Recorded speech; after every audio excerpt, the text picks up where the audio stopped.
aujourd'hui pour jamais Jésus ne change pas.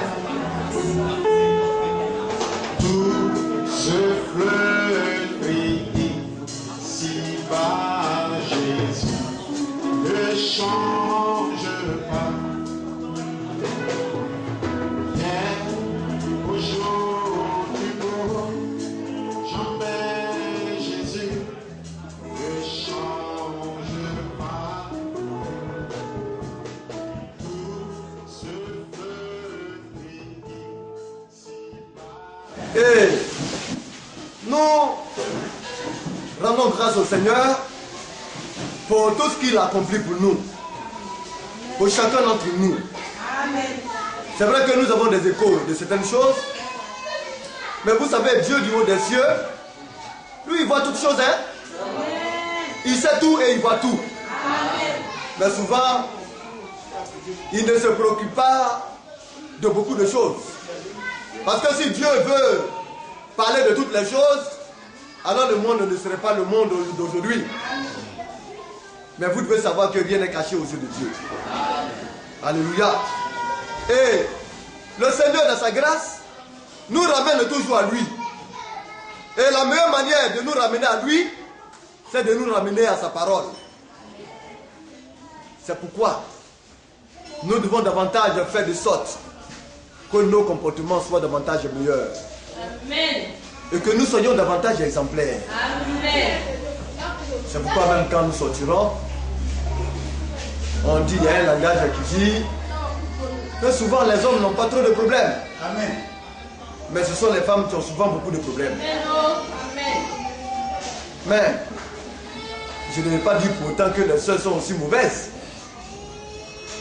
Mais les sœurs doivent être davantage meilleures. Amen. Quand on est venu en Christ, c'est pour faire la volonté de Christ que nous sommes là. Amen. On dit, ah, j'étais dans le monde, j'ai souffert dans le monde. Le monde ne m'a rien donné. Si ce n'est des peines et des difficultés, des situations d'angoisse et de troubles. Maintenant, j'ai décidé de quitter le monde et de venir en Christ. Je suis venu dans le but d'être dans le conseil de Dieu, pour recevoir la parole de Dieu. Alors, ce que nous devons de faire, c'est d'agir selon la parole du Seigneur. De faire toutes choses selon l'ordre de Dieu. Alors, l'église, ce n'est d'autre chose que la maison de Dieu. Nous aurons l'occasion de lire cela. Ce n'est pas la maison de quelqu'un. Et quand une maison ne t'appartient pas, tu ne peux pas faire d'elle ce que tu veux. Mais tu dois agir selon que le propriétaire voudrait que cela soit. Alors, le propriétaire de la maison, qui est l'église de Dieu, lui, il veut que les sœurs aient une manière de faire, une manière de vivre. Ce n'est pas nouveau, hein? Il y a eu autrefois des sœurs qui ont marché. Nos sœurs en Christ. Quand vous prenez la parole de Dieu, il n'y a pas eu beaucoup de bassesse. Parce que l'ordre qui devait être donné a été donné. Alors les femmes s'est vêtues à bâcher selon le conseil de Dieu. Et les sœurs entre elles, vous n'êtes pas exemple de cela.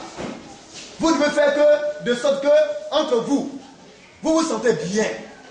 Qu'il y ait l'harmonie, qu'il y ait l'entente, la cordialité, qu'il y ait l'union. Ici, nous ne sommes pas des partisans ethniques. Nous ne sommes pas des partisans de nationalité. Ça, là, on ne connaît pas ça. Mais vous aurez l'occasion de voir que c'est Christ qui est tout en tous. Voilà. Si tu es Agni ou bien tu es Ati ou bien tu es Lobi ou bien tu es Robert, il faut laisser ça en Christ. C'est Christ qui est tout en tous. Les clans, Christ n'est pas dedans. Et ça, nous ne jouerons pas avec cela. Voilà. Nous ne sommes pas venus ici pour faire des petits clans. C'est pourquoi même à la fin du culte, certainement, je vais essayer de rencontrer encore les femmes des serviteurs de Dieu. Parce qu'on va en parler. Une femme de serviteur de Dieu, on dit bien serviteur de Dieu. Les femmes des serviteurs de Dieu doivent être humbles, ouvertes, compréhensibles, dociles, amicales, respectueuses. Mais c'est ça qui doit vous caractériser. Les orgueilleuses là, on n'en veut pas. Le monde a sa manière de faire. C'est le monde qui classe les uns et les autres. Mais ici, là, nous ne devons pas classer quelqu'un. Soit on vient pour Christ, ou bien on reste dehors et on fait ce qu'on veut. Vous devez vous sentir bien dans la maison de votre Père. Donc nous revenons à notre sujet. Alors comme je le disais, j'ai parlé de jugement. Alors qu'il s'agissait de jurer. Mais quand nous continuons, le Seigneur, dans la nouvelle alliance, a interdit à ses enfants de jurer. Alléluia. Un enfant de Dieu aujourd'hui, un chrétien ne jure pas. Voilà. Je jure au nom de Dieu. Toi, tu es qui pour jurer? En faisant cela, tu amènes le jugement sur toi-même et sur ta propre tête. L'enfant de Dieu doit se conduire comme Dieu demande. Mais dans le temps, si quelqu'un devait jurer, c'était par le nom du Seigneur.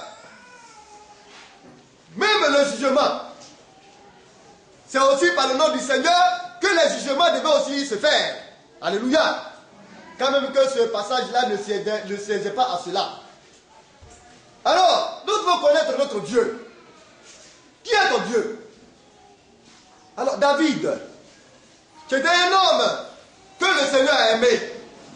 Dans sa vieillesse, devant placer le flambeau à son fils Salomon, lui, il savait que la meilleure manière d'être agréable à Dieu, de guider le peuple de Dieu, c'est de connaître son Dieu. Alors il a appelé son fils. David avait la possibilité de donner beaucoup de choses à son fils. Mais ce n'est pas l'argent qu'il a regardé. Mais il a regardé à la grâce de Dieu. Et il a dit à son fils, à Salomon, Salomon, connais le Dieu de tes pères. Le Dieu que notre père Abraham a suivi. Le Dieu que notre père Isaac a suivi. Le Dieu de Jacob qui a été transmis au patriarche. Il faut le connaître. Et quand on dit le connaître, les hommes pensent que la connaissance, c'est une chose, vous voyez, tu es là comme ça de manière vulgaire. Non. La connaissance, d'abord, c'est la lecture, l'apprentissage des règles, des commandements de Dieu, les souhaits, les désirs de Dieu qui ont été compilés dans les 10 commandements, dans la Torah, le livre de Dieu. Et de ce fait, aujourd'hui, la Bible, qui est le livre aujourd'hui que nous confessons, c'est au travers de cela qu'on a la connaissance de notre Dieu. Si tu ne lis pas la parole de Dieu, si tu n'aimes pas venir à l'église, tu ne connaîtras pas ton Dieu. Parce que c'est le lieu où Dieu est véhiculé au travers de sa parole. Amen. Alors nous allons relire le verset 17, il fait son. Alléluia. Le verset 17. Le verset 17. Car l'Éternel, votre Dieu, est le Dieu des dieux. Donc le Seigneur, l'Éternel, notre Dieu, c'est le Dieu de tous les dieux. Et ça, vous devez le comprendre. Ça veut dire qu'il n'y a pas un autre Dieu qui est au-dessus de lui. Oui, bien, nous continuons. Le Seigneur des seigneurs, le Dieu grand, fort et terrible, oui, qui ne fait point de favoritisme et qui ne reçoit point de présent. Donc, il est le Seigneur des seigneurs. Et il ne fait pas de faveur. Vous dites que non, comme la soie est claire, elle est jolie, ou bien comme la soie Yasmina est blanche, elle est intéressante, ou bien comme la soie est bien noire, elle est bien côtelée, alors Dieu vous lui accorder une faveur. Dieu n'a rien à foutre avec ça. Si tu veux avoir la faveur de Dieu, il faut t'attacher à sa faveur. Il ne fait pas de favoritisme. Une fille de Dieu qui se comporte selon la parole de Dieu est une fille de Dieu. Tu peux bien sentir, être en forme, en bonne santé. Si tu ne vis pas la parole de Dieu, Dieu te classe. Il n'y a pas de favoritisme. Et c'est pourquoi les serviteurs de Dieu doivent veiller, en fait qu'au sein de la maison de Dieu, il n'y ait point de favoritisme. Que chacun fasse sa place. Que chacun fasse ce que Dieu lui demande de faire. Que les fidèles vivent la parole de Dieu. Que les serviteurs de Dieu donnent le conseil de Dieu. Et veillent à leur application. Chacun doit jouer son rôle. Oui, bien aimé, nous continuons un peu. Nous allons sauter un peu pour gagner le temps. Le verset 20. Écoutons bien. Verset 20. Tu craindras l'Éternel, ton Dieu. Alors, tu vas craindre l'Éternel, ton Dieu. Or, le commencement de la sagesse, c'est le commencement. La crainte de l'Éternel, c'est le commencement de la sagesse. Quand tu commences à craindre Dieu, alors tu deviens sage. Or, le commencement aussi de la sagesse, c'est le commencement de la connaissance de Dieu. Quand tu apprends à connaître Dieu, tu deviens sage. Mais bien aimé entre nous. L'église va aller à l'enlèvement. Hein? Mais le Seigneur va venir chercher qui? Les vierges sages. N'est-ce pas? Les vierges qui sont sages sont celles-là que le Seigneur viendra se chercher. Ça veut dire, si tu n'as pas la crainte de Dieu, tu vas tourner en rond. Tu vas naviguer en eau profonde en vain. Ça veut dire que tu n'arriveras nulle part. Parce que tu n'as pas la crainte de Dieu. Alors, c'est pourquoi le Seigneur nous interpelle. Alléluia. Tu craindras l'Éternel. Que Dieu bénisse les bien-aimés. Amen. Amen. Amen. Alléluia. Amen. Puis bien, nous continuons. Tu craindras l'Éternel, Oui. ton Dieu. Oui. Tu le serviras. Tu t'attacheras à lui Oui. et tu jureras par son nom. Donc, tu vas craindre l'Éternel. Même le craignant, le Seigneur n'a pas dit attache-toi à un frère ou bien à une soeur. C'est pas ce que le Seigneur a dit. Tu vas t'attacher à un homme, mais il va te donner quoi? C'est à cause de Dieu que tu es ici. Mais les frères, on ne se connaissait pas. Est-ce que tu connais ta soeur qui a connu de toi autrefois? Ton frère qui a connu de toi autrefois, est-ce que tu le connais? Tu vas t'attacher à un homme. Tu vas te laisser influencer par un homme, souvent dans ses bêtises. La première personne à qui tu dois t'attacher, c'est Dieu. Donc, nous devons savoir cela en tête. Si notre attachement premier a été pour Dieu, nous n'aurons pas de problème avec nos frères et nos sœurs. T'attacher avec Dieu, c'est dire t'attacher à la parole de Dieu. Or, si tu fais ce que la parole de Dieu dit, tu vas aimer ton frère, tu vas aimer ta soeur. Amen. Amen. Amen. Amen. En Dieu, il n'y a pas de discrimination. L'amour fraternel doit être une réalité. Oui. Pour pouvoir aimer son frère, il faut entrer en soi-même. Qu'est-ce que je voudrais qu'on fasse pour moi? Qu'est-ce que j'aimerais? Comment j'aimerais qu'on me prenne? Mais souvent, je veux qu'on me visite. Je veux qu'on vienne chez moi. Je veux qu'on m'entoure. Mais si je ne les visite pas aussi, c'est que j'ai un problème. Si je n'aime pas entourer aussi les autres, c'est que j'ai un problème. Alors ce que je voudrais qu'on me fasse, alors je dois faire un effort pour le faire aussi aux autres. Et ce que je n'aimerais pas qu'on me fasse, je ferai de sorte de ne pas le faire aussi à autrui. Et la Bible appelle cela la loi et les prophètes. Et nous devons comprendre. Oui, bien. Le verset 6 que nous avons lu la dernière fois. 1 Corinthiens chapitre 8, à partir du verset 6. Ouais. Le verset 5, pour mieux voir. Verset 7. Ouais. Car s'il est des êtres qui sont appelés Dieu, soit dans le ciel, soit sur la terre, comme il existe réellement plusieurs dieux et plusieurs seigneurs. Donc, s'il y a des êtres qui sont appelés Dieu, dans le ciel et sur la terre, oui, c'est là, c'est vrai. Il y a des petits dieux partout sur la terre. En Asie, en Orient, en Amérique, en Afrique. Chaque peuple a ses dieux. Et cela est une réalité. Et ce qu'on appelle l'idolâtrie. Amen. Donc, ça, c'est une réalité, une chose qui existe.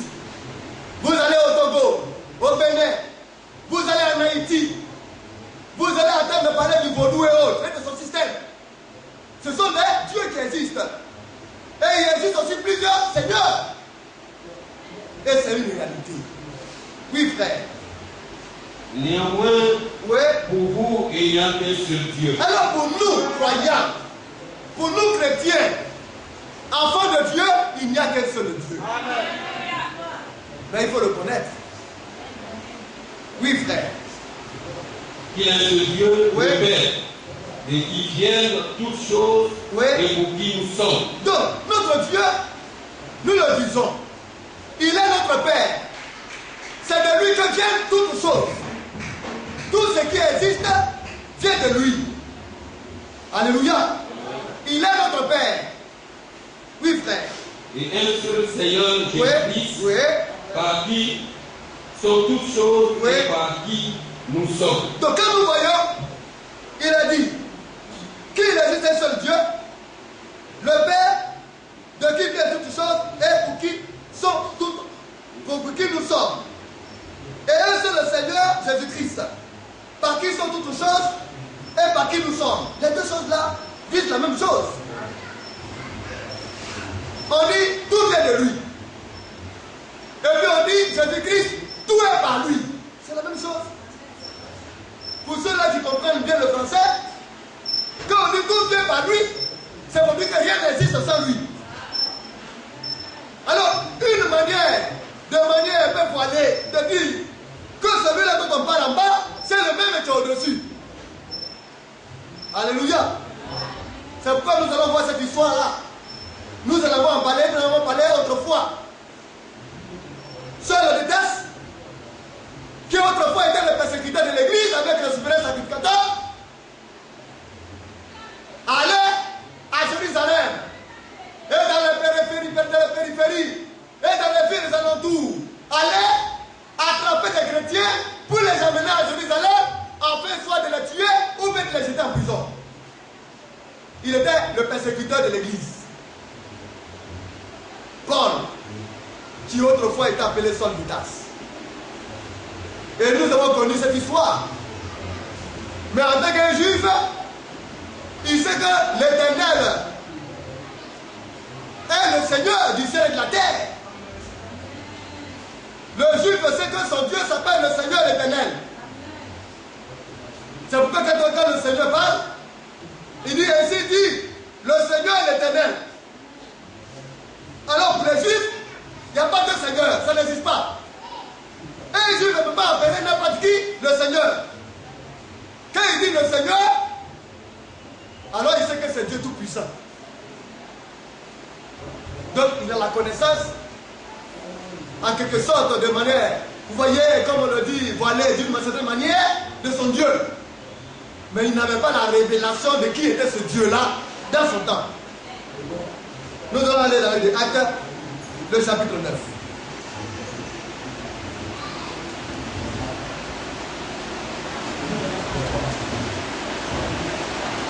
À partir du verset 1. Actes chapitre 9. Cependant, Saul, respirant encore la menace et le peuple contre les disciples du Seigneur, Oui. se rendit chez le souverain sacrificateur. Donc, vous voyez, c'est l'écrit de celui-là qui rendait son témoignage. Celui qui rendait ce témoignage, lui, il savait déjà que Jésus était le Seigneur. Alors, il rapportait l'histoire qui a été vécue. Alors, il dit cependant, Saul de Tarse, qui respirait encore la menace et le meurtre. C'était ça sa respiration. Il ne se donnait pas de répit. Tant qu'il n'attrapait pas un chrétien ou bien les chrétiens, lui, il ne dormait pas. Il avait fait un vœu pour cela. Et quand il fait un vœu, il sait que c'est pour la vie ou la mort. Alors pour lui, ces partisans de la nouvelle doctrine qui a été établie, il doit les traquer. Parce que pour lui, ils sont en train de distraire l'opinion.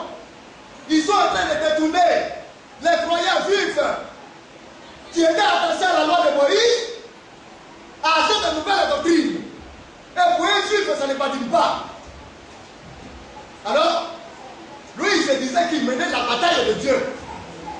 Il croyait combattre pour Dieu. Mais ce n'est pas l'homme qui a combattu pour Dieu. Dieu n'a jamais dit à l'homme d'aller tuer à son nom. Et c'est ce qu'il faisait. Oui, bien aimé, le verset 2. Le verset 2, et lui demanda des lettres pour les synagogues de Damas, Oui, afin que s'il trouvait des partisans de la nouvelle doctrine, hommes ou femmes, et les emmène liés à Jérusalem. Alors, il a demandé des lettres de recommandation. Les partisans de la nouvelle doctrine, hommes ou femmes. Mais qu'est-ce que nous sommes fait? Des hommes simples, des hommes honnêtes et droits, des hommes assez responsables tous. D'où on partait. Vous voyez les femmes et les sœurs qu'on enchaînait. Vous voyez comme des voleurs, comme des brigands. Et on les conduisait à Jérusalem à cause de la nouvelle doctrine de Tchéné. Oui, c'était le début de l'église. C'était l'âge où l'église a commencé. L'âge où le Saint-Esprit est descendu. Où les partisans de Jésus-Christ, alléluia, faisaient ravage et le monde entier était bouleversé par l'évangile. Amen. La loi et son système avec les pharisiens, les sadducéens étaient en perte de vitesse. C'est pourquoi quand on prend le tableau, vous voyez au niveau du premier âge, l'âge de la foi, il y avait un grand nombre de croyants. Alors il faut arrêter comme on le dit, cette ruée vers le christianisme. Mais lui, il ne savait pas qu'il combattait contre Dieu. Oui, bien aimé, nous continuons. Le verset 3. Le verset 3. Oui. Comme il était en chemin et qu'il approchait de Damas, tout à coup, une lumière venant du ciel resplendit autour de lui. Donc, comme il était en chemin et il avait cette habitude à... Ah non, lui, il aimait ça. Quand il attrape les chrétiens, il est content. Il les fait venir. Alors il a fait plusieurs tours. Et il a pris qu'à Damas, il y a un autre groupe de chrétiens qui se trouve là-bas. Oh, le temps de Dieu était arrivé pour lui. Et comme il était en chemin, tout à coup, alléluia, une lumière venant du ciel resplendit autour de lui. Une lumière. Tout autour de lui, il a vu une lumière. Mais bien aimé, cette lumière-là, elle n'a rien à voir avec la lumière du jour. Hein. C'est une lumière puissante et terrible. Elle est au-dessus de la lumière du soleil. Quand on parle de la lumière de Dieu, alléluia, même si elle se révéler avec toi à toi, même en plein midi, la lumière du soleil va s'ameniser et puis tu vas voir cette lumière. Parce qu'elle est surnaturelle. Alléluia. Amen. Le soleil est un astre qui ne bouge pas. On dit la terre tourne autour du soleil. Donc le soleil ne tourne pas. Mais si la terre tourne autour du soleil, quel est ce soleil-là qui a permis à Josué de détruire ses ennemis, même jusqu'à là, dans la journée? Amen. Amen. Amen. Amen. C'est Dieu. Amen. Alors, que nous dit la parole de Dieu sur la lumière? Quelle est cette lumière dont Paul a seul a vu? Nous allons faire la livre de 1 Jean.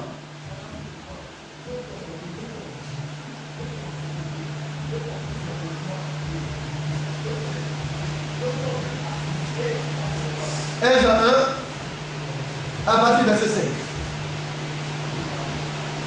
1 Jean 1, à partir du verset 5. Vous voyez, l'apôtre Paul, seul, c'était seul de tâche à rencontrer cette lumière. Mais un autre, Jean, lui, il va nous décrire encore ce que lui, il a fait comme expérience. Oui, frère. Verset 5. Oui. La nouvelle que nous avons apprise de lui, Il dit la nouvelle que nous avons apprise de lui, du Seigneur Jésus, oui, et que nous vous annonçons, et que nous vous annonçons, c'est que Dieu est lumière. notre Dieu, il est lumière. Pour dire que la lumière que Saul a rencontrée, c'était Dieu lui-même. Il est lumière. Oui, frère, nous continuons. Et il n'y a point en lui de ténèbres. Et en lui, vous ne trouverez point de ténèbres. Il n'y a pas de noirceur en lui. Il est pure lumière. Oui, nous continuons un peu. Verset 6. Si nous disons que nous sommes en communion avec lui et que nous marchions dans les ténèbres, Si nous disons que nous sommes en communion avec le Seigneur, notre Dieu est lumière, et que nous marchons dans les ténèbres, nous faisons des choses qui ne vont pas le Seigneur, des choses qui sont contraires à la parole, c'est que nous nous sommes mentis. serviteur. Oui, frère. Dans les ténèbres, nous mentons Oui. et nous ne pratiquons pas la vérité. Donc, notre Dieu est lumière. Dieu est lumière. N'est-ce pas? Dans le livre de Timothée.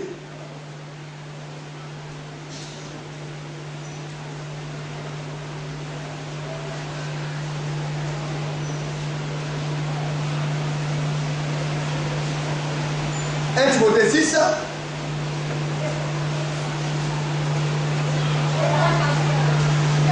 Timothée chapitre 6. Le verset 13. Le verset 13 nous dit. Oui. Je te recommande devant Dieu Oui. qui donne la vie à toutes choses. Donc c'est Dieu qui donne la vie à toutes choses. Oui. Et devant Jésus-Christ qui fit une belle confession devant Ponce Pilate. Oui. De garder le commandement. Alors tout serviteur de Dieu doit garder le commandement de Dieu. Or le premier commandement c'est l'amour de Dieu. Oui frère. Et de vivre sans tâche, Oui. sans reproche. Donc l'objectif c'est de vivre sans tâche et sans reproche. Oui. Jusqu'à l'apparition de notre Seigneur Jésus. Parce que c'est lui que nous attendons. Jusqu'à ce qu'il apparaisse. Nous devons faire cet effort d'être sans tâche et sans reproche. Oui frère. Il manifestera à son temps. Oui. Le bienheureux et le souverain. Oui. Le roi des rois et le Seigneur des seigneurs. Le roi des rois et le Seigneur des seigneurs. C'est notre Dieu. Oui. Qui seul possède l'immortalité. Alors il est seul et immortel. Il possède l'immortalité. Il ne meurt jamais. Oui frère. Qui habite une lumière inaccessible. Oui. Que nul homme n'a vu et ni ne peut voir. Oui. À qui appartiennent l'honneur et la puissance éternelle. Donc, qui habite une lumière qui n'est pas accessible à l'homme. Le soleil là, ça c'est accessible à l'homme. Mais la lumière de Dieu est au-delà du soleil. Elle est inaccessible. Alléluia. Et il dit, inaccessible, que nul homme l'a vu. Elle ne peut voir à qui appartient l'honneur et la puissance éternelle, ainsi soit-il. La lumière de Dieu, aucun homme ne peut la voir. Mais pour que tu puisses la voir, il faudrait qu'il la rende accessible à toi. C'est pourquoi la lumière de Dieu a été manifestée sur une autre forme. Une forme douce, une forme accessible à l'homme. Elle a été manifestée dans la forme de la parole. C'est pour que quand l'enfant de Dieu vit la parole de Dieu, et que la parole de Dieu demeure de l'enfant de Dieu, ce qui n'est pas visible par les yeux naturels est visible pour le monde mystique. Quand un mystique se met là et qui voit un enfant de Dieu, c'est une lumière, alléluia, une halo de lumière qui va autour de l'enfant de Dieu. Parce qu'elle a été confinée à l'intérieur de la parole de Dieu. Bien-aimé, alors le Seigneur l'a rendu accessible à nous. C'est pourquoi il est important que nous puissions demeurer dans la parole et que la parole de Dieu puisse demeurer en nous. Parce qu'en elle se trouve la lumière de Dieu.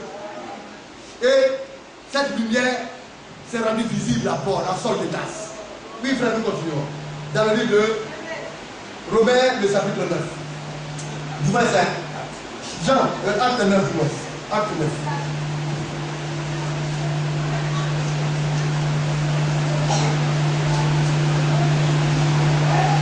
Le verset 3. Acte chapitre 9, verset 3. Oui. Comme il était en chemin, Oui. et qu'il approchait de Damas, Oui. tout à coup une lumière venant du ciel Oui. resplendit autour de lui. Donc cette lumière qui est venue du ciel tout à coup a resplendu autour de lui. Oui. Il tomba par terre. Il est tombé ainsi par terre. Oui. Et il entendit une voix qui lui disait: Saul, Saul, pourquoi me persécutes-tu? Donc, à l'intérieur de cette lumière, une voix est sortie. Saul, Saul, mais quelle est cette voix qui l'appelle? Comment le connaît-il? A-t-il sympathisé avec quelqu'un au ciel? A-t-il rencontré une personne quelque part? Alléluia. Mais la personne qui lui parlait à l'intérieur de cette lumière savait toutes choses. Et il lui a fait savoir que ce qu'il est en train de faire comme action, c'est une persécution contre sa personne. Bien-aimés, ayant des comportements dignes, de peur que par nos comportements, nous ne fassions quelque chose de contre le Seigneur. Parce que tous ceux qui sont dans le corps du Seigneur lui appartiennent. Toucher les membres du corps du Seigneur, c'est toucher le Seigneur lui-même. Et ça, on ne le savait pas. Alors, il a regardé. En tant qu'un bon juif, en tant qu'un homme qui connaît la loi, il sait que cette lumière-là, c'est l'Éternel, son Seigneur, le Dieu d'Israël. C'est là, personne ne peut lui empêcher ça. Mais ce qui l'a troublé, c'est que le Seigneur lui dit qu'il a été persécuté par Saul. Mais il s'est dit, mais moi, mon Seigneur, pour l'œuvre de Dieu, que je vais traquer les croyants, que je vais traquer les soi-disant croyants de cette nouvelle doctrine. Mais c'est pour lui que je fais cela. Mais comment dit-il, comment vas-tu a dit encore que je le persécute? Il ne comprenait plus lui. Il était troublé. Alors vous allez attendre sa réponse. Puisque la voix lui dit qu'il est en train de le persécuter. Oui frère, nous continuons. Verset 5. Il répondit, qui es-tu, Seigneur?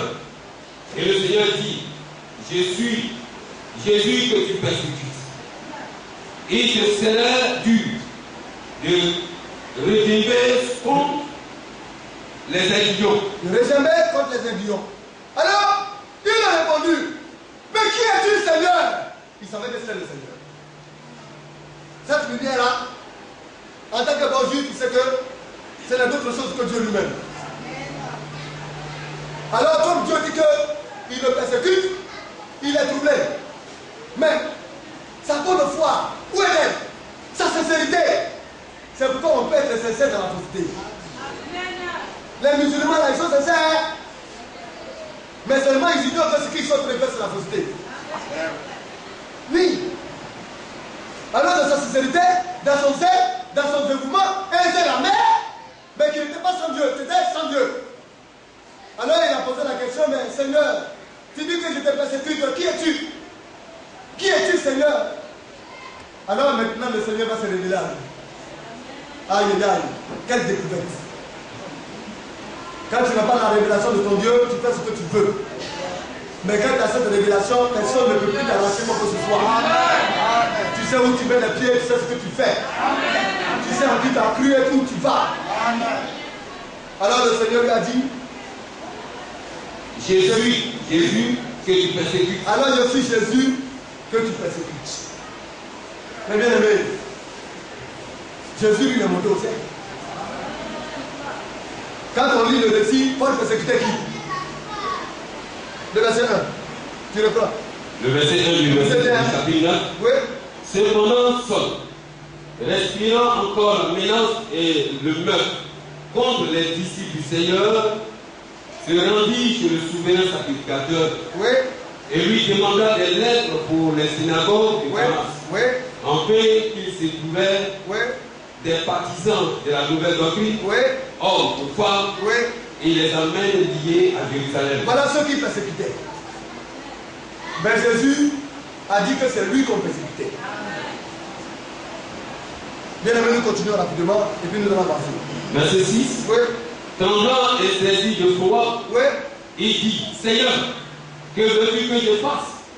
Et le Seigneur lui dit, lève-toi, entre dans la ville, et on te dira ce que tu dois faire. Donc, le Seigneur, quand il s'est révélé à Paul, à Saul, et qu'il lui a fait savoir qui était Jésus, il lui a dit qu'il lui serait dû de régember contre les aiguillons. Amen. Amen. Amen. Régember, ça veut dire qu'il te sera dû de résister. Vous voyez, de résister en refusant d'obéir. Ce que moi j'ai décidé de faire de toi là, c'est ce que tu peux faire. Tu ne peux pas résister. Ce sera très difficile pour toi. Tu as persécuté mon église. Tu t'es levé contre mes partisans. Alors toi, tu vas voir ce qui te sera fait. Amen. Tu ne pourras pas résister contre cet appel. Alléluia. Or, les aiguillons, c'est ce qui stimule, ce qui incite à l'action. Le Seigneur va changer son cœur. Le Seigneur maintenant va le dérouter et le convertir maintenant à la doctrine qui le persécutait. Et nous voyons que depuis là, sa vision a changé. Alléluia. Et là, un homme humble, quand le Seigneur se révèle à toi, ta volonté ne compte plus. C'est lui sa volonté. Alors la première chose qu'il a demandé, qu'est-ce que tu voudrais que je fasse? Alléluia. Et le Seigneur lui a dit, voyez alors qu'il tremblait, lève-toi, entre dans la ville et on te dira ce que tu vas faire. Amen. Le Seigneur, il est trop important, il n'a pas le temps. Il aurait dit, Paul, va dans tel endroit, tu as croisé un tel, tu as fait ceci, tu as fait cela. Il dit, non, non, non, va dans tel endroit, dans telle ville, entre dans tel lieu, on va te dire ce que tu as à faire. Il y en a qui disent, mais est-ce qu'on a besoin de partir à l'église? Est-ce que c'est à ça seulement que Dieu parle? Dieu là, il est pragmatique. Il a établi des choses qui ne durent pas. Mais Dieu lui-même pouvait descendre nous parler à chacun d'entre nous, à la maison. Mais pourquoi il a établi l'église? Il pouvait lui-même donner des conseils à Paul et lui dire tout ce qu'il devait faire. Mais puisque c'est lui qui s'est révélé à lui. Mais il n'a même pas regardé ça, il a incité quelqu'un d'autre, il a choisi quelqu'un. Il dit, va te dire ce que tu vas faire. Dieu choisit des hommes par lesquels il donne des instructions à son peuple. Il veut tout.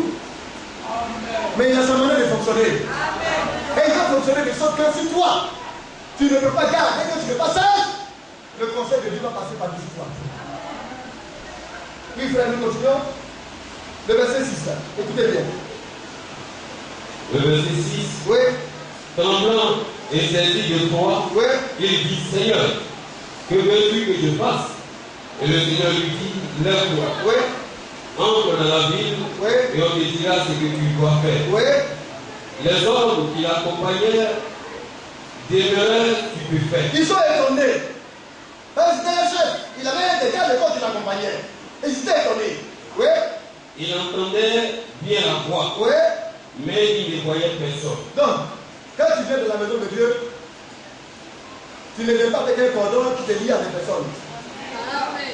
Quand Dieu s'est révélé à lui là, il était entouré de personnes, mais Dieu s'est pas occupé des autres. Quand tu viens à l'église, tu t'occupes de ton frère et ta soeur. Si Dieu t'a appelé là, tu t'occupes de Dieu lui seul. Et Dieu, il a sa manière de fonctionner, on ne peut pas. Mais il y a un beaucoup autour de lui. C'est lui qui l'a choisi. Et il lui a dit, bah, eux, ils sont là, ils sont dans le bleu, ils n'ont rien vu. Même lumière est à briller, autour de lui, il y en a qui n'ont même pas vu la lumière. Et c'est souvent aussi ainsi, quand le Seigneur était sur la terre, qu'il était en train de parler, et que le tonnerre a grondé, en disant à l'intérieur du tonnerre, celui-ci est mon fils bien-aimé, en qui j'ai mis toute mon affection, écoutez-le. Il y en a qui ont entendu, il dit, il y a un ange qui lui a parlé, et il y en a qui étaient en train de se moquer, ils n'ont rien compris. Dieu passe dans toute une manière de Dieu. Et il fait grâce à qui il veut.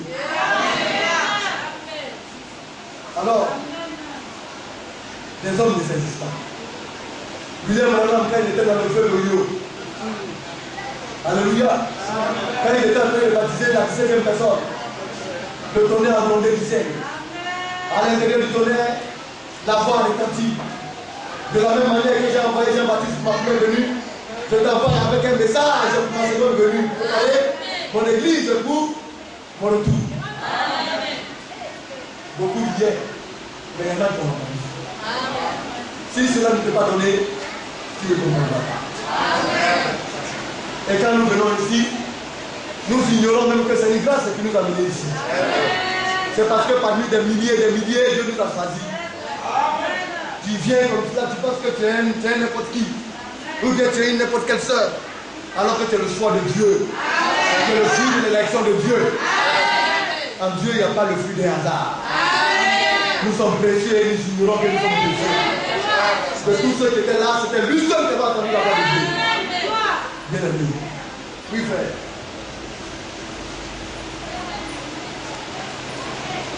Verset 7. Oui. Les hommes qui l'accompagnaient demeuraient stupéfaits. Ils entendaient bien la voix, mais ils ne voyaient personne. Oui. Saul se releva de terre, et quoique ses yeux soient ouverts, il ne voyait rien. On le prit par la main et on le conduisit à Damas. Oui. Il resta 3 jours sans boire, Oui.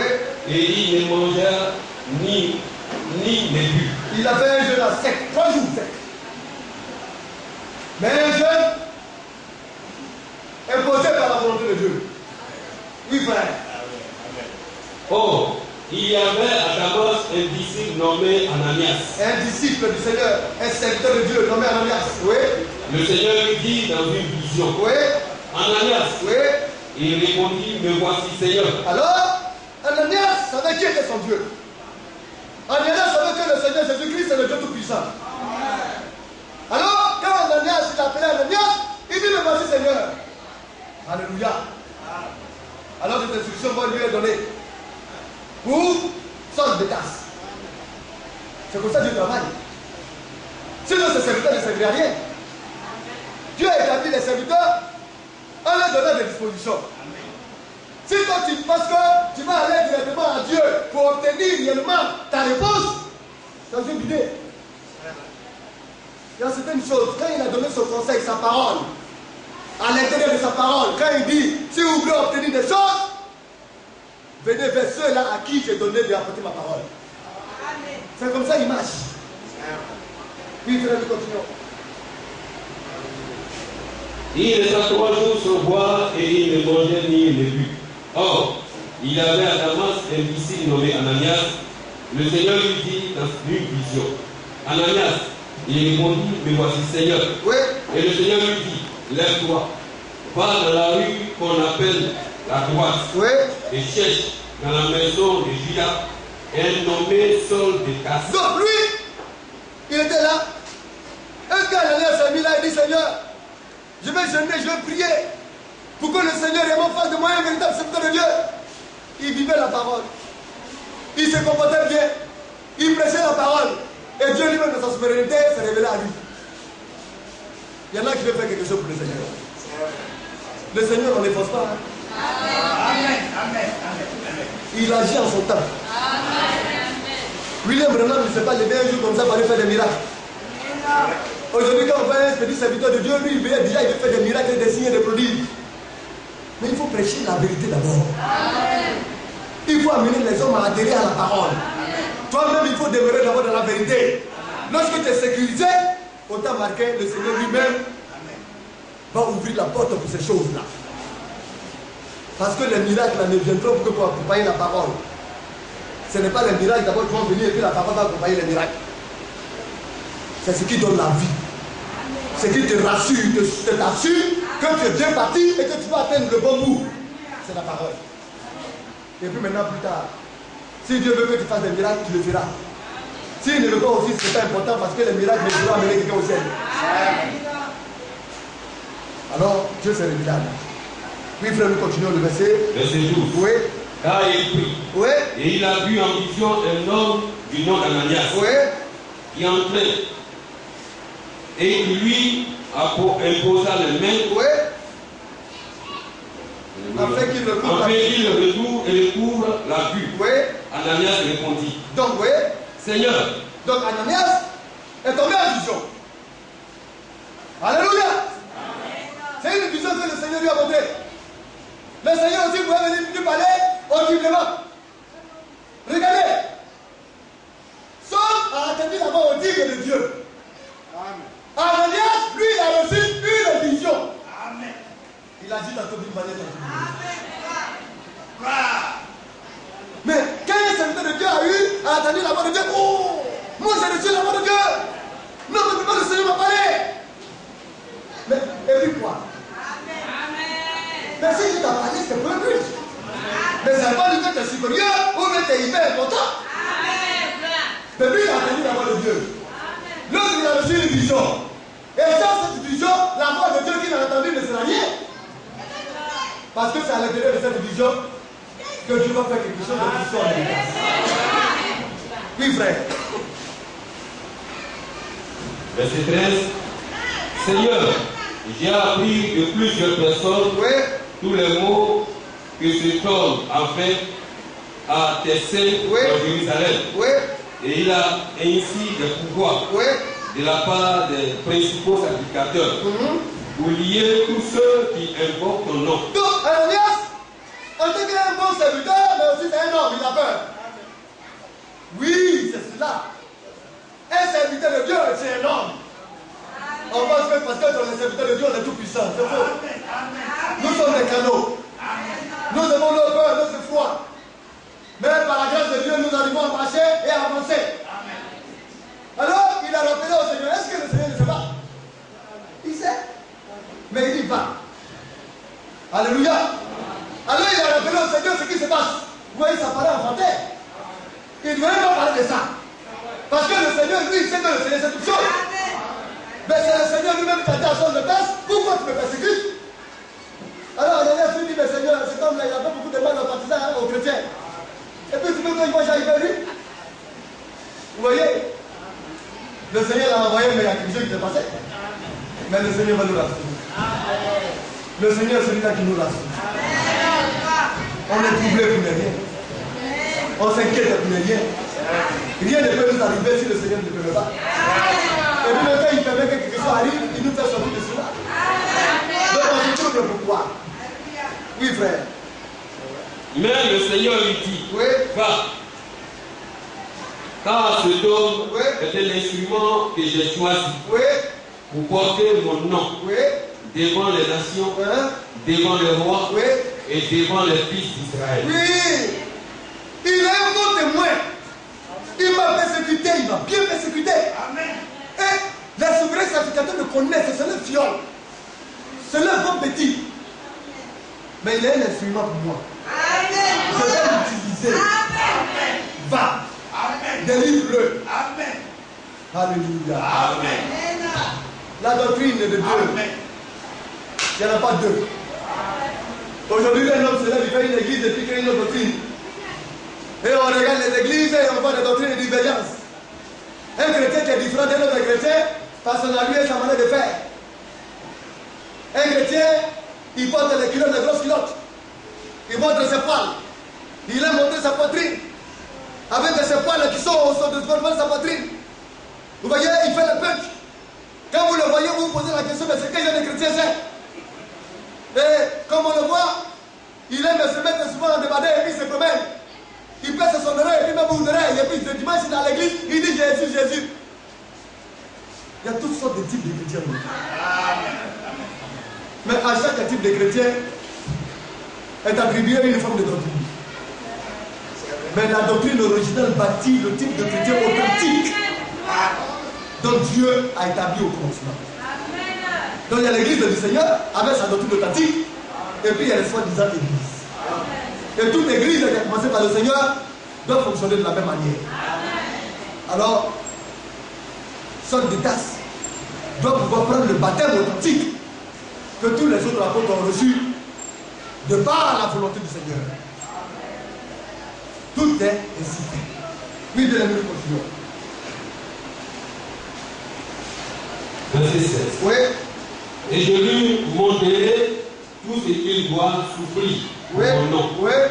Ananias sortit, et lorsqu'il fut arrivé dans la maison, il posa les mains à Saul. Alors, quand il est sorti, quand il est arrivé à la maison, il est allé, il lui a imposé les mains. Alléluia. Vous voyez, c'est pourquoi nous disons que le baptême du Saint-Esprit, tu peux le recevoir directement, comme aussi par imposition des mains. Oui, il y a le baptême du Saint-Esprit sans imposition des mains, et il y a le baptême du Saint-Esprit avec imposition des mains. Mais n'importe qui aujourd'hui se lève et puis veut imposer la main à quelqu'un pour recevoir le Saint-Esprit, ça va être l'ordre du Seigneur. Ananias, ce n'est pas le fait qu'on doit aller imposer les mains à fond, c'est parce que Dieu lui a dit va. Si Dieu t'a rien dit, la foi n'est pas dit. C'est que Dieu t'a pas dit de faire, ne le fais pas. Oui, frère.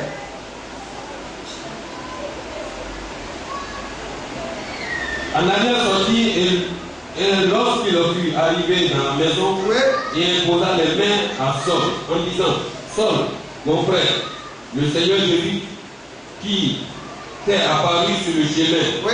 par lequel tu venais, Oui. m'a envoyé pour que tu recouvres la vue Oui.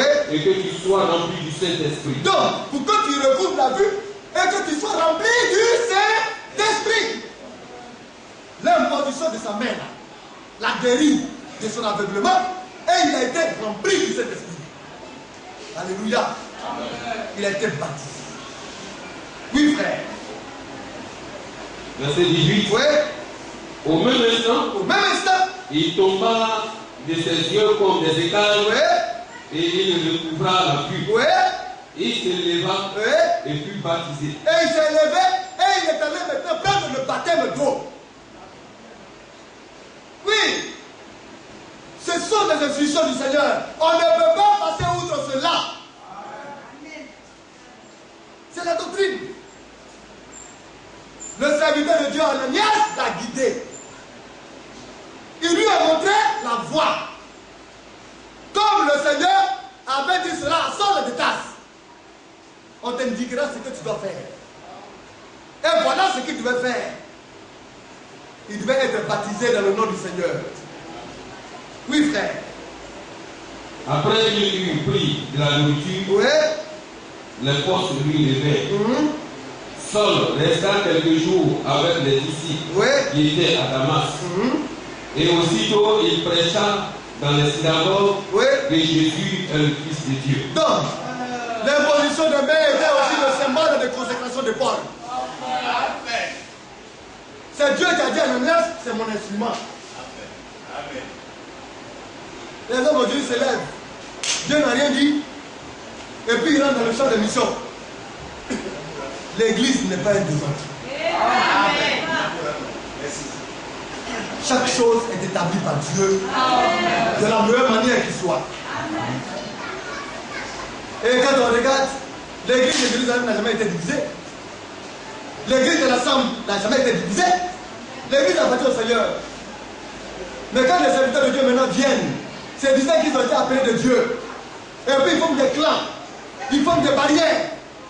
Ils empêchent l'église d'avancer. Quand un autre se lève et puis il va faire son église à part, et qui s'en fait pas, les dîmes et les offrandes, ce n'est pas l'église du Seigneur. L'église du Seigneur n'a jamais fonctionné comme ça. On ne fait pas de la maison de Dieu ce qu'on veut. C'est pourquoi il faut établir les choses selon Dieu. Oui, frère, nous continuons un peu. Tous ceux qui l'entendaient étaient dans l'étonnement. Ils étaient étonnés, mais la parole qu'il apportait était la démonstration qu'il avait été, alléluia, appelé de Dieu et confirmé. Ils étaient étonnés. Ah, ils connaissaient la loi, hein? Mais ayant reçu la révélation maintenant de qui était le Seigneur, la révélation du Seigneur Jésus-Christ, ils prenaient la loi et ils prenaient la lumière et ils révélaient qui était le Seigneur et ils confondaient les sacrificateurs. Il était assis. Paul était apôtre, mais il était aussi un bon docteur. Il avait une connaissance profonde de la parole de Dieu des Écritures. Oui, frère. Et disait, Oui. n'est-ce pas celui qui persécutait à Jérusalem ceux qui invoquaient ce nom? Et n'est-il pas venu ici pour les emmener liés devant les principaux sacrificateurs? Les croyants avaient peur. Ils étaient inquiets. Mais c'est normal. C'est ça l'homme. Il n'était pas autre chose que nous, hein. Nos devoirs, nos insuffisances, nos peurs, nos inquiétudes, c'est ce qui aussi habitait les croyants d'autrefois. C'est pourquoi ce que Dieu a fait autrefois, Dieu va le faire aujourd'hui. C'est pourquoi ce qu'a été l'église autrefois, l'église d'aujourd'hui le sera. Jésus-Christ est le même hier. Aujourd'hui où nous sommes, il est le même. Et après nous, si jamais nous passons, il sera toujours le même éternellement. L'église de la fin de temps sera rendue semblable à l'église du commencement. Oui, frère. Cependant, Saul se fortifiait de plus en plus. Oui. Et il confondait les Juifs Oui. qui habitaient Damas, démontrant que Jésus est le Christ. Alors, il démontrait que Jésus-Christ était le Messie. Or, les Juifs savent que le Messie, alléluia, Amacha, c'est le Seigneur. C'est le Dieu. Alors, il les confondait et il dit que le Dieu que vous cherchez, il s'est révélé à moi. Je l'ai rencontré, je le connais. C'est vrai que c'est un mystère, mais il a été dévoilé. Vous adorez un Dieu que vous ne connaissez pas. Vous l'adorez de manière voilée et aveugle. Moïse avait parlé de lui, mais il s'est révélé maintenant à l'église. La doctrine de la loi est passée. Maintenant, la possibilité est donnée à tout homme qui le voudrait de vivre toute la parole de Dieu. Par la grâce du Seigneur. Alors, le même Paul, nous allons voir son langage. Dans le livre de 1 Timothée, le chapitre 3. Alléluia. Combien 2 Timothée 1 Timothée, 1 Timothée ou 2 Timothée, en voix. Excusez-moi.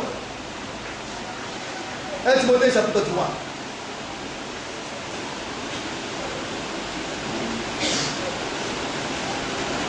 Timothée chapitre 3, Oui. verset 1. Alors, Cette parole on va le lire à partir du verset 14. Verset 14. Oui. Je t'écris ces choses Oui.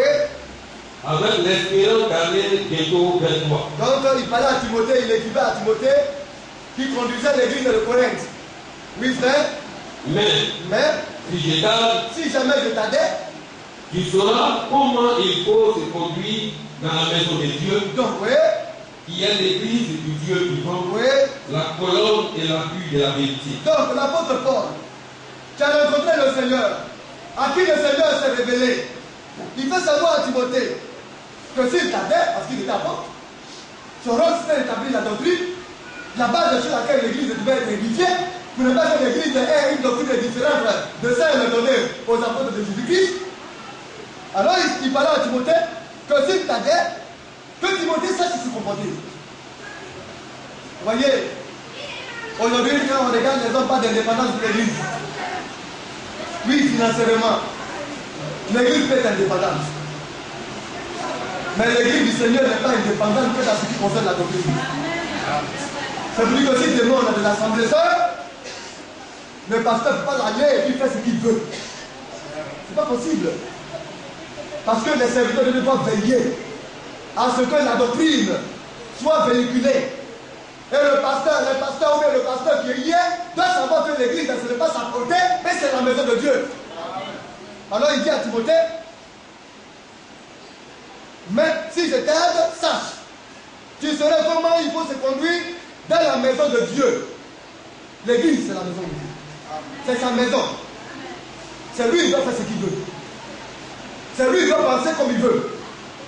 C'est lui qui doit donner l'ordre qu'il veut. Moi, un pasteur, je vais me lever et puis je vais venir dire au frère, faites ça.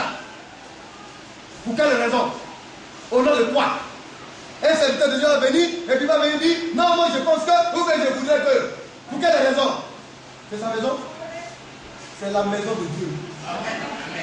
Et dans la maison de Dieu, il y a une discipline. On ne se comporte pas n'importe comment. On ne fait pas ce qu'on veut. On ne pense pas ce qu'on veut. Alors l'apôtre Paul, à qui le Seigneur s'est révélé particulièrement, a commencé à donner ses instructions. Et il dit,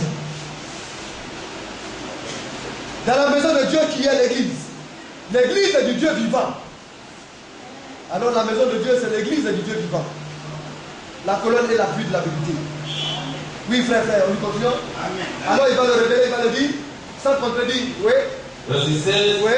Et sans contredire le ministère Oui. de la piété est grand. Alors, il dit ça, mais sans contredire. Que personne ne puisse venir faire obstacle à cela. Personne ne peut venir dire que c'est le contraire. Ou bien c'est la fausseté. Moi, j'en ai été le témoin oculaire. Le mystère de la piété est grand. Et quand on parle d'un mystère, c'est quelque chose qui était caché. Alléluia. Des choses qui n'étaient pas à la disposition des hommes et des autres serviteurs de Dieu. Mais qui a été révélé. Alléluia. Amen. Oui, frère, ce mystère, c'est quoi? Dieu a été manifesté en chair. Donc Dieu, lui-même, il a été manifesté en chair. Oui, notre Dieu est venu de la chair. Et ce Dieu qui est venu de la chair, l'apôtre Paul et les autres apôtres ont fait savoir qu'il a reçu l'appellation de fils de Dieu. Alors le fils de Dieu, ce n'est d'autre personne que Dieu lui-même venu de la chair. Il n'y a pas autre Dieu. C'est lui le Dieu véritable. Alors il est venu de la chair. Et qu'est-ce qu'il a été? Justifié par l'Esprit, Par l'Esprit, le Saint-Esprit l'a justifié. Oui. vu les anges, Les anges l'ont vu. Le Dieu qui était invisible, qui habite une lumière inaccessible. Alors, il s'est rendu visible à l'intérieur du Fils de Dieu. C'est tout. Oui, frère. prêché aux nations, Alors, c'est lui qui a été prêché. Qui a été prêché? C'est notre Dieu qui a été prêché. Mais notre Dieu qui a été prêché, c'est qui? C'est qui? Jésus-Christ. C'est Jésus-Christ qui est prêché dans le monde entier. Oui, frère. pris dans le monde, Il a été pris dans le monde élevé dans la gloire. et il a été élevé de la gloire. Nous devons connaître notre Dieu. Alléluia. Nous ne devons pas nous laisser distraire par quoi que ce soit. Connaissez votre Dieu. Oh bien-aimé. Le temps est avancé, nous aurons l'occasion de vivre. Nous allons nous arrêter là, nous allons nous lever et nous allons prier le Seigneur.